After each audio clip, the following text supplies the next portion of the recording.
মোটামুটি ভালো দেখতেছি আমরা, ইনশাল্লাহ কোনো সমস্যা নেই, এটা ভালোই হচ্ছে স্যার।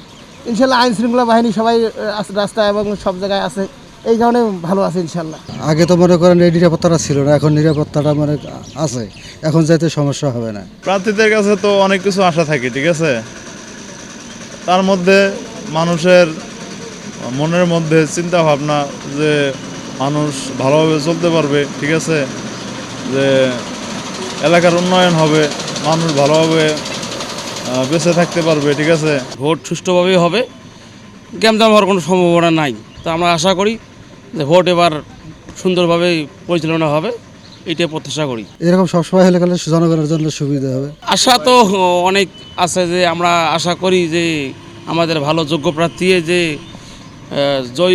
জয়যুক্ত হোক, এইটুকুই কামনা করি।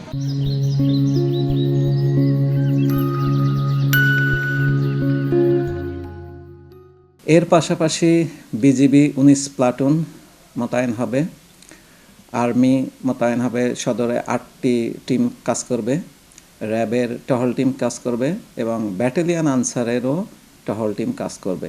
এছাড়া কেন্দ্রে কেন্দ্রে অঙ্গীভূত আনসার 13 জন সদস্য থাকবে।